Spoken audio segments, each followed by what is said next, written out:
Enfin, on se retrouve. Ah ouais, Dragon Ball, quand ils font une pause, attendre 2 semaines comme ça, pour un seul épisode, ça passe vite, hein. Ça passe vite l'épisode, mais les 2 semaines, ça passe lentement.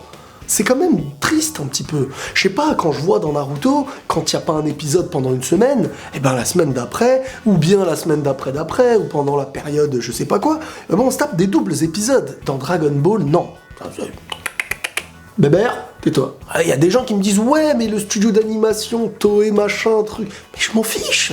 Arrêtez de chercher les argumentations. Non, je ne cherche pas à savoir ça. Je cherche tout simplement à dire « C'est dommage ». Bref, aujourd'hui, on parle de l'épisode 82. Et il y a plein de petites choses à dire dans cet épisode-là.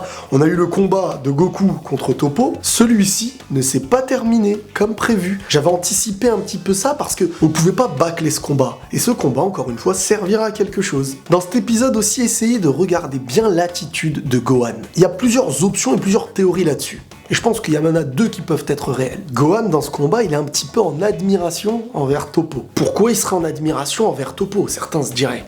Parce que Toppo représente à ses yeux la justice. Et c'est indirectement l'objectif de Gohan. Great Saiyaman, guerrier intergalactique, avec une tenue et des danses un petit peu spécialisées, je suis la justice, machin, tu vois. Sauf que là, il y a des gens qui me diront, oui, mais il y avait Jaco. Jaco, galactique, justice, salade. Ouais, mais le problème, c'est que Jaco, il fera pas vibrer ton cœur. Hein. Non, c'est une justice, mais pas assez puissante. Hein.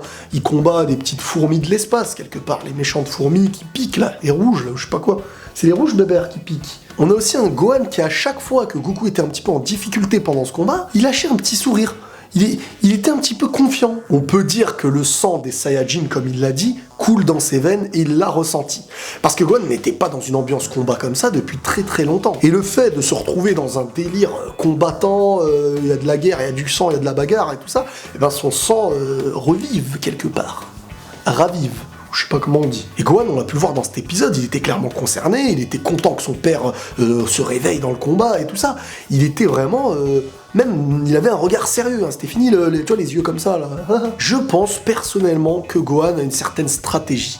Une stratégie de s'allier avec la justice de l'univers 11. C'est une théorie qui va peut-être loin, mais Gohan, c'est quelqu'un qui aime la justice et qui ne se bat que pour la justice. En aucun cas, Gohan aura envie de se battre en dehors de la justice. Et on l'a toujours su, malgré le sang des Saiyajins qui coule en lui, Gohan n'est pas fan du combat. Il se bat en cas de nécessité. Et il a trouvé un univers qui représente un petit peu sa vision de la vie. Le problème dans tout ça, c'est que Toppo, qui se bat avec Goku, le voit comme le mal. Et indirectement, il voit Goku comme le mal, donc son univers un petit peu comme le mal. Hein, c'est comme si... voilà, tu m'as compris, bref. Toppo ne rigole pas une seconde avec Goku. Malgré les discussions que Goku voulait faire, même à la fin du combat, Goku a voulu lui serrer la main. Son objectif à Toppo, c'est de vaincre le mal. Et à chaque fois qu'il y aura du mal en face de lui, son énergie augmentera. Plus il voudra affronter le mal et gagner et ne pas laisser le mal remporter cette bataille, plus son énergie gonflera et sera puissante. Comme qui, rappelez-le-moi? Comme Gohan. À chaque fois qu'il a combattu un ennemi très méchant, Gohan augmentait par la justice. Gohan, indirectement, peut faire partie de l'univers 11, il serait accepté clairement par les Toppo et machin, quoi. Le Hakaishin de l'univers 11, c'est-à-dire le clown, il s'appelle Vermod. La soi-disant ange qui l'accompagne, c'est Margarita. La pizza ou quoi? Le Kaioshin de l'univers 11, alias Kai, a clairement constaté que Toppo, voilà, voulait se battre contre Goku, alias le mal. Donc celui-ci, Kai, a demandé aux Zeno s'il pouvait avoir lieu, ce combat. Toppo, Goku. Et Zeno, il est d'accord avec tout. Tout ce qui se passe, tant que c'est bien, ça lui en met plein les yeux, il est d'accord. Un combat acharné de Toppo contre Goku, avec un Toppo qui a une corpulence assez énorme, mais qui est très très rapide et très agile. Ça me rappelle les persos comme Boubou, comme Broly, tu vois, les persos très masses, mais rapides. Il y en a dans l'histoire de Dragon Ball, ils étaient... voilà, c'était des masses, mais ils étaient pas très très rapides. Toppo qui dégageait aussi une aura assez frissonnante, hein, qui faisait peur. Mais celui-ci, encore une fois pour le rallier à Gohan, avait des techniques de la justice qui me rappelaient beaucoup les techniques du Great Saiyaman. Je me rappelle les techniques tourbillonnantes, toutes ces choses-là, avec des noms de la justice, c'est clairement Gohan. Et on voit Gohan dans ce combat qui regarde d'un air un petit peu admiratif, d'un air réfléchi et d'un air passionné. À un moment donné, pendant le combat, Goku s'est fait attraper son bras, il se l'est fait luxer, ou je sais pas comment on dit. Juste après ça, de dos, Goku s'est fait attraper et serrer jusqu'à ce que ses os se brisent. Enfin, à la limite que ses os se brisent. Goku était en train de perdre connaissance même. Mais malgré tout, Gohan, dans un moment où Goku était à deux doigts de perdre connaissance, il avait un sourire. Il connaît son père et il sait que c'est toujours dans la limite que le Saiyajin se réveille encore plus puissant. Et il avait raison, il l'a compris. Et lorsque Goku s'est transformé en Super Saiyajin Blue, même, et qu'il est sorti de ce blocage, Gohan l'a même dit « Là, c'est mon père. Là, je le reconnais. Là, c'est Bébert. » Sauf que toi...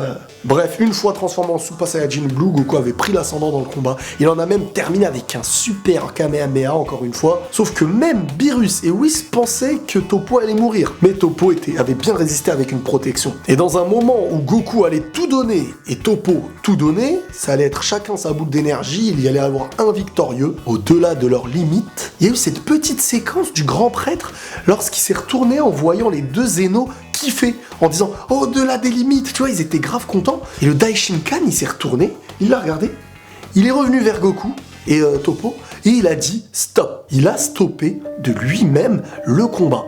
Il a pris la décision avant les Zeno. C'est la première fois, de ce que j'ai pu voir de ces trois personnages, même des deux, on va dire, de Zeno et de Daishinkan, qu'il avait pris une décision à la place de l'autre. Et là, ça commençait à... Enfin, moi, en tout cas, ça a commencé à me faire tilter en me disant... On dirait que c'est lui qui décide à la place de l'immaturité des Zeno, quelque part. Et en quelques mots, il a encore indirectement manipulé en expliquant aux Zeno que si ce combat allait au bout, ça gâcherait un petit peu le grand tournoi des univers qui allait arriver. Et qu'en plus de ça, il allait avoir des choses bien pires et bien plus puissantes dans ce tournoi. Il a endormi Zeno en quelques secondes. Et comme je l'avais annoncé la dernière fois, c'était la fin du combat, avant sa propre fin. Goku a annoncé à Toppo qu'il se doutait vraiment pas qu'il allait avoir un adversaire aussi puissant face à lui et qu'ils allaient continuer leur combat le jour du vrai tournoi. Sauf que Toppo ne l'a pas calculé, il lui a dit ce qui te fait sourire ne me fait vraiment pas plaisir. En clair, c'est clairement la vision de la justice qui s'imagine qu'en face de lui il a le mal. Et il a terminé en disant à Goku que si contre moi t'as tout donné et que le combat ne s'est pas réellement départagé, sache que je ne suis pas le plus fort de mon univers. Jiren te vaincra. Jiren. Qui est Jiren? Ce nouveau combattant de l'univers 11 et peut-être même le plus puissant, l'allié de la justice de Toppo et de leur gang machin, a l'air d'être un adversaire très redoutable. Et dans la logique des choses, ça a l'air d'être le perso qui est dans le générique, c'est-à-dire lui. On l'appelle désormais Jiren. Jiran. Et comme l'annonce le Daishinkan alias le grand prêtre, c'est terminé, on passe aux choses sérieuses. Et sans perdre une seconde, et c'est ça que je kiffe là, c'est que tout s'enchaîne, la construction du ring va commencer. Et le temps de création du ring pour le prochain tournoi des univers durera environ 40 heures. Chaque univers aura uniquement 40 heures pour trouver les 10 participants et s'entraîner, parce qu'il faut s'entraîner aussi. La petite phrase sympathique et marrante de Champa qui clairement a peur pour son univers. Il est clairement conscient qu'aucun de ses combattants de son univers, à part Hit, pourra faire vraiment le poids. Et il a dit, Hit n'aurait pas une famille de 10 frères? Ce serait sympa ça. Théorie sur l'univers de Champa, je pense qu'ils vont ajouter un petit personnage différent de la dernière fois en retirant peut-être le robot, un truc comme ça. Histoire de garder les personnages les plus charismatiques de son univers et d'ajouter un petit truc que peut-être ils ont découvert il y a pas longtemps ou que quelqu'un de son univers va lui ramener. Bref, les voilà de retour, des petites chamailleries entre Beerus, Goku. Beerus qui dit à Goku t'es pas sérieux là? On est clairement en danger et tu te poses pas trop de questions, t'es là, on va gagner. Oui, mais on va gagner, mais t'es pas sûr de gagner quelque part. Goku, comme à son habitude, un peu bébête en dehors des combats, mais une attitude dernièrement, lorsqu'il y avait des combats sérieux, et ben avec un Goku qu'on retrouve. Et on dirait que plus Goku prend de l'âge, quelque part, la vieillesse Saiyajin le pousse à être sérieux que pendant les combats. En dehors des combats, son cerveau est limité, quoi. Et c'est vrai, quelque part, on peut dire que le Saiyajin, en prenant de l'âge maintenant, il est fait que pour combattre, et son sang revient, et en dehors des combats, il est ailleurs. Son cerveau, à force de se manger des patates, peut-être qu'il a perdu des cellules grises, je sais pas. Bref, fin de l'épisode, rendez-vous tous chez Bulma pour prendre des décisions, des stratégies, choisir les 10 combattants autour d'un bon repas. Petite information, dans l'univers 11, on connaît déjà 2 adversaires désormais. On connaît Toppo, celui qui est apparu, celui qui était sous la capuche et qui ensuite avait la moustache qui s'est battu contre Goku. On est conscient qu'il y avait Jiren, qui a l'air d'être l'un des plus puissants de leur univers, plus puissant que Toppo et son allié. Logiquement, ce serait celui qui se bat avec Goku lors du générique. Et il y a un troisième personnage avec eux qui a la tenue de la justice machin, c'est un sosie de Beerus. Un sosie clair de Beerus. Dans le générique, on le voit au fond à droite, si je me trompe pas. Il a la tenue des justiciers de l'univers 11, mais on dirait Beerus. Et c'est bizarre ça, il y a quelque chose à gratter peut-être dedans. Voilou, il reste 40 heures pour tous les univers pour se préparer, ramener 10 combattants. Ça va aller vite, dans le prochain épisode, il y aura normalement la naissance de la fille de Vegeta, Bra. Donc Vegeta au début, peut-être il va dire ouais, non, je veux pas, enfin, ça on verra la prochaine fois. Quoi qu'il arrive, je suis impatient de voir le prochain épisode et j'espère que vous aussi. Les amis, c'est la fin de cette review de l'épisode 82. J'espère que celle-ci vous aura plu. N'hésitez pas à tuer les commentaires avec vos théories, vos trucs, vos réponses, machin chouette. Likez à fond. Abonnez-vous, réabonnez-vous, parce que c'est... Et petite information, comme je l'ai annoncé dans ma dernière vidéo, j'ai ma chaîne secondaire qui est liée uniquement au thème sagesse, aux vidéos sérieuses que vous n'avez peut-être pas vues sur Facebook. Je les ai toutes regroupées là-bas. Donc si vous voulez vous abonner, je rajoute le lien dans la description. Prenez tous soin de vous les amis, et la paix sur vous.